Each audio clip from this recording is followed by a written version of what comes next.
مطلب مدینے سے مکے کا سفر طے کرتے ہوئے اپنے بھتیجے شیبہ کو لیے ہوئے مکہ پہنچے۔ انہوں نے دیکھا کہ ان کے سردار کے ساتھ اونٹ پر ایک نوجوان بھی سوار ہے، تو لوگ کہنے لگے، دیکھو ہمارا سردار اپنے لیے ایک نیا غلام خرید لایا ہے۔ مطلب نے انہیں تنبیہ کرتے ہوئے کہا،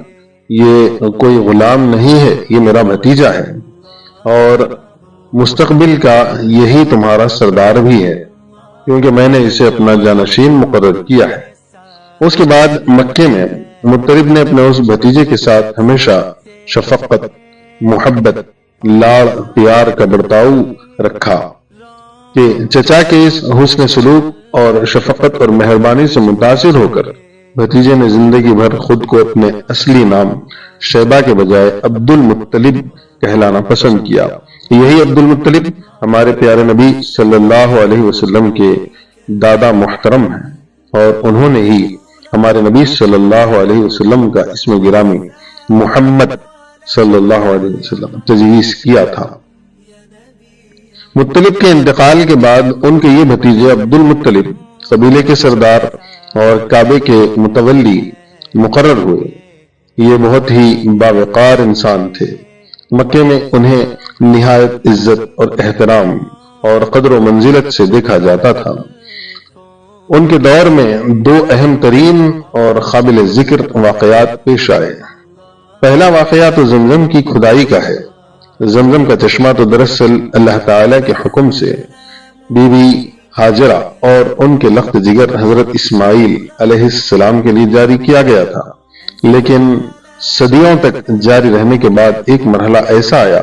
جب مکے میں کسی قبائلی جنگ کے موقع پر مخالف قبیلہ جب غالب آ گیا تو جاتے جاتے حسب دستور مختلف قسم کی لوٹ مار مچاتے اور توڑ پھوڑ کرتے ہوئے گیا۔ ساتھ ہی ساتھ ایک حرکت یہ بھی کی کہ زمزم کا کنواں وہ لوگ بند کر گئے، کیونکہ زندگی کا تمام دار و مدار پانی پر رہتا ہے، لہذا دشمنی کے طور پر گویا وہ اہل مکہ کے لیے زندگی کا سامان ہی تباہ اور برباد کر گئے۔ اور پھر زمانے کے گزرنے کے ساتھ نوبت یہاں تک پہنچی کہ لوگ اس کی جگہ تک بھول گئے کہ یہ کنواں کہاں تھا۔ آخر عبد المطلب جب قوم کے سردار اور کعبے کے متولی بنے تو ایک رات انہوں نے خواب میں دیکھا کہ کوئی انہیں زمزم کے کنویں کی کھدائی کا حکم دے رہا ہے، جس پر وہ بہت حیران ہوئے۔ پھر دوسری رات، پھر اس کے بعد متواتر تیسری رات بھی یہی خواب دیکھا، اور تیسری رات مزید یہ بھی ہوا کہ خواب میں اس شخص نے انہیں زمزم کے کنویں کا محل وقوع بھی دکھایا، یعنی زمزم کے کنویں کی جگہ بھی دکھائی اور حکم دیا کہ اس جگہ کھدوائی کرو۔ چنانچہ عبد المطلب نے اپنے بڑے بیٹے حارث کو ساتھ لے کر اس مقام پر کھدائی شروع کی۔ قبیلے والوں کو جب اس بات کی اطلاع ملی تو وہ سب اصرار کرنے لگے کہ اس کام میں ہم سب آپ کے ساتھ شریک ہوں گے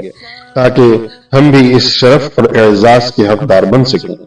لیکن عبد المطلب نے ان کا یہ مطالبہ ماننے سے صاف انکار کر دیا۔ البتہ اس موقع پر ان لوگوں کے شدید اصرار اور مسلسل دباؤ کی وجہ سے عبد المطلب اس قدر پریشان ہوئے کہ انہوں نے منت مانی کہ یا اللہ، اگر تو مجھے 10 بیٹے عطا کرے اور وہ سب جوان ہو کر میرے دست و بازو بن جائیں تاکہ آئندہ کوئی مجھے اس طرح پریشان کرنے کی جرات نہ کر سکے، تو میں ان میں سے ایک بیٹا بطور شکر تیرے اس گھر کے سامنے قربان کروں گا۔ اس سے بخوبی اندازہ لگایا جا سکتا ہے کہ اس سلسلے میں عبد المطلب کو اپنی قوم کی طرف سے کس قدر دباؤ کا سامنا کرنا پڑا ہوگا، لیکن اس قدر شدید دباؤ کے باوجود فقط یہی دونوں باپ بیٹا ہی اس کھدائی میں مسلسل مشغول رہے، یہاں تک کہ آخر کئی روز کی محنت شاقہ کے بعد زمزم کا پانی نمودار ہو گیا، جو کہ آج تک جاری ہے اور مخلوق خدا اس سے خوب استفادہ حاصل کر رہی ہے۔ الغرض زمزم کی کھدائی کا کام انہی دونوں باپ بیٹے نے بلا شرکت غیر مکمل کیا، لہٰذا یہ کنواں حضرت ابراہیم علیہ السلام کے فرزند جلیل حضرت اسماعیل علیہ السلام کے علاوہ عبد المطلب کی بھی یادگار ہے۔ والا ہے۔